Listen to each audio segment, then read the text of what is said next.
Al-Ashraf Al-Ula datang ke Nusantara bukan karena lari, memang sengaja datang untuk berdakwah dan membangun peradaban. Nah, Al-Ashraf Tsaniyah, Al-Tsaniyah ini pengungsi, mustajirun, pengungsi, terusir, mereka mengungsi. Ini Al-Ashraf Tsaniyah ini. Ya, iki Al-Ashraf Tsaniyah iki sing nganti saiki isih nganu, isih mempertahankan nama FAM ya. Bangsa As-Saqaf, Al-Attas, Al-Aidid, Ba'aqil,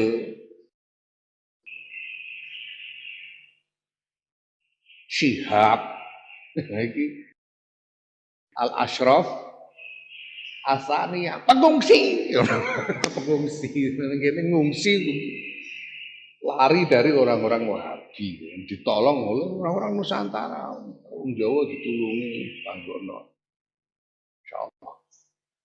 Mulane Al-Ashraf Tsaniyah iki, biyen-biyen iku, wanu banget, apa jenenge, apa mutawadhiun tenan. Jadi tahu diri. Al-Ashraf Tsaniyah yang biyen-biyen itu tahu diri betul. Pengungsi kok ngene ngenger. Ngenger jaluk tulung. Nanti surah macam-macam yang penting ya. Nek wong Jawa butuh ya ditulungi, tapi ora terus apa jenenge? Ora terus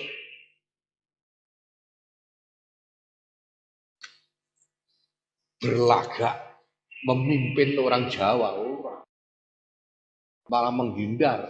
Assalamualaikum warahmatullahi wabarakatuh. Alhamdulillah, salatu wassalamu ala sayyidina Muhammad bin Abdillah wa ala alihi wa ashabihi wa mawalah mabadu.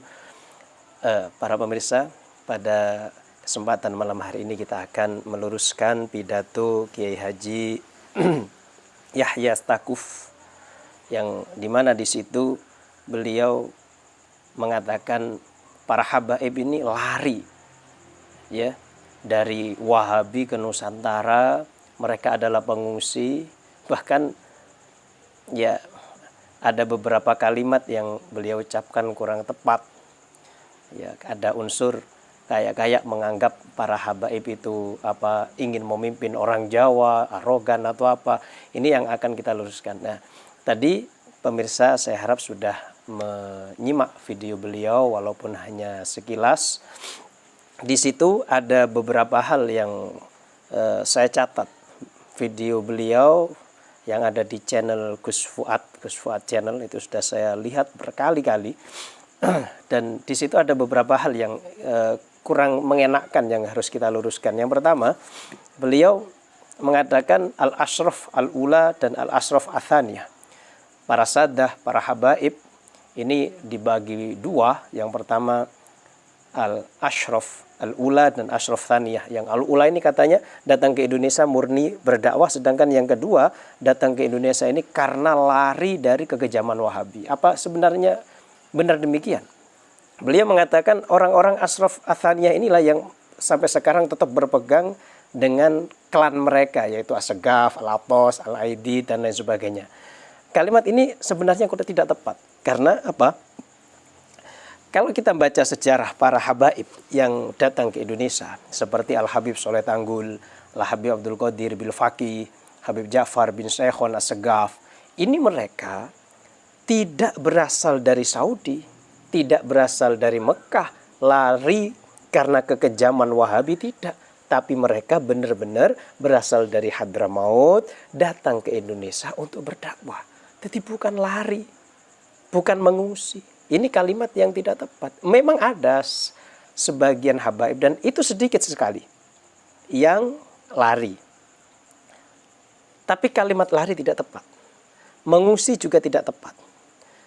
Meninggalkan Mekah menuju Hadramaut lalu ke Indonesia, yaitu Al-Habib As-Sayyid Hamzah Syato, yang benar dalam videonya beliau menjelaskan tentang Sayyid Hamzah Syato. Ini kalau bisa dikatakan mungkin ya sepengetahuan saya, beliau ini salah satu sayyid yang memang lari dari kekejaman orang-orang Wahabi untuk menyelamatkan akidahnya.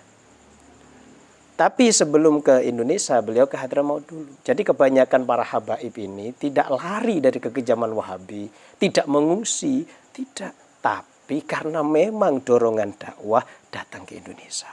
Itu yang pertama. Yang nomor dua, bagi saya kalimat pengungsi ini sangat tidak tepat sekali beliau ucapkan di sini. Jadi Al-Ashraf Atsaniyah itu pengungsi, kata beliau. Ini nggak tepat. Kenapa kok tidak tepat? Seperti yang saya katakan tadi, para habaib datang ke Indonesia, ya, kebanyakan itu dari Hadramaut. Bukan dari Mekah, tapi dari Hadramaut, dari Yaman datang ke Indonesia murni untuk berdakwah. Seperti yang saya katakan tadi, ada Habib Ja'far bin Sehon, gurunya Mbah Siddiq, ya, gurunya bukan Mbah Siddiq, Mbah Hamid Pasuruan, ada Habib Abdul Qadir Bil Faqih, ada Habib Soleh Tanggul. Dan juga di daerah Jember lagi selain Habib Soleh ada namanya Al Habib Abdullah Ibnu Syekh Abdul Bakar bin Salim. Beliau asli dari Hadramaut, hijrah ke Indonesia, tujuannya adalah untuk dakwah, menyebarkan agama. Jadi gak tepat kalau para habaib dikatakan sebagai pengungsi. Ini kalimat yang tidak tepat. Itu pertama. Nomor dua, kalimat pengungsi beliau ucapkan kayak ada unsur merendahkan begitu. Padahal kita tahu Nabi SAW juga mengungsi. Dari Mekah, Kanjeng Nabi diusir oleh orang-orang Quraisy yang musyrik waktu itu menuju Madinah. Para sahabat, ribuan sahabat juga mengungsi. Abu Bakar, Umar, Utsman, Ali, Khulafaur Rasyidun, semuanya mengungsi dari Mekah menuju Madinah. Gitu. Tapi apa pernah di dalam Al-Quran Allah Ta'ala mengatakan mereka sebagai pengungsi? Tidak. Dalam sejarah para ulama tidak menyebut Kanjeng Nabi sebagai pengungsi, tidak menyebut Abu Bakar, Umar, Utsman, Ali dan sahabat-sahabat yang lain sebagai pengungsi, tapi disebut sebagai al-muhajirun, orang-orang yang hijrah, bukan sebagai pengungsi, bukan al-mustajirun seperti yang beliau ungkapkan. Kalimat mustajir, ya, istajaro, minta suaka, minta perlindungan, ini kalau di dalam Al-Quran digunakan oleh Allah Ta'ala untuk mengungkapkan orang-orang kafir yang ingin minta perlindungan kepada Kanjeng Nabi, kepada umat Islam. Nah, di sini pada surat At-Taubat, ya, Allah Ta'ala berfirman, wa in ahadum minal musyrikin astajaraka fa'ajirhu hatta yasma'a kalamallah. Jadi istijarok, kalimat istijar atau mustajir ini diungkapkan untuk orang-orang musyrik yang minta perlindungan. Kanjeng Nabi datang ke Madinah tidak disebut sebagai mustajir oleh Allah Ta'ala. Karena kalimat itu, kalimat pengungsi, ya, itu kurang tepat. Tapi yang paling tepat adalah hijrah sebagaimana yang Allah Ta'ala ungkapkan dalam Al-Quran. Al-muhajirin, orang-orang yang berhijrah. Maka kalimat pengungsian ini kayak ada unsur, ya, melecehkan begitu. Tapi Allah alam, ya, kita nggak tahu. Ya. Nah, begitu. Maka kalimat mustajir sangat tidak tepat. Ya. Yang nomor tiga, yang kita catat pada ucapan beliau yang perlu kita luruskan. Di situ beliau mengatakan, berlagak memimpin orang Jawa.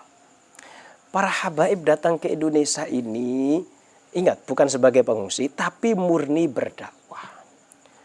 Kanjeng Nabi juga hijrah dari Mekah ke Madinah juga berdakwah. Apakah ketika para habaib Kanjeng Nabi berdakwah lalu dikatakan sebagai berlagak memimpin? Ya tidak. Sebagai umat Islam kita diwajibkan untuk berdakwah. Ud'u ila sabili rabbik. Man ro'a minkum mungkaron falyughayyirhu. Siapapun sudah yang melihat kemungkaran harus melarangnya. Siapapun orangnya, entah habaib, entah siapa. Kalau habaib datang ke Indonesia bukan ingin, ya, menyingkirkan kiai-kiai Jawa, tidak. Mereka ingin ikut serta dengan kiai-kiai yang ada di Jawa untuk berdakwah ilallah. Musahamah, ya, at-takamul, saling menyempurnakan, saling ikut serta, bukan menyingkirkan, bukan bersaing, tidak. Para habaib datang murni berdakwah. Karena memang dakwah, membuka pondok pesantren, membuka majelis ta'lim, membuka apapun itu, ini adalah salah satu cara untuk berdakwah. Jadi ketika dikatakan, wah, kalau asraf zaman dulu tawadu, ya, tidak mau mengajar, itu tidak semuanya begitu. Bahkan mayoritas mereka yang datang ke Indonesia tujuannya adalah mengajar, tujuannya adalah berdakwah, tujuannya adalah untuk li'i'la'i kalimatillah, bukan ingin menyingkirkan orang Jawa, bukan ingin berlagak memimpin. Banyak sekali para habaib yang tawadu, dakwah dengan tawadu, ngaji dengan tawadu. Bahkan banyak teman-teman saya juga para habaib yang sangat tawadu di Jogja ini. Begitulah. Jadi gak tepat dikatakan wah para habaib jangan berlagak memimpin.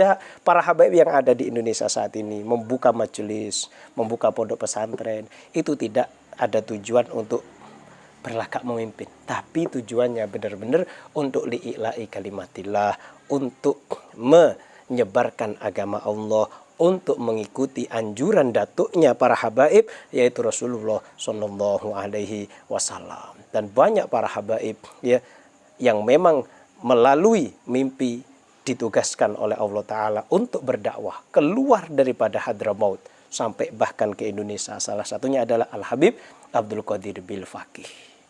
Demikian, semoga ini bermanfaat, semoga ini bisa memberikan sedikit pemahaman.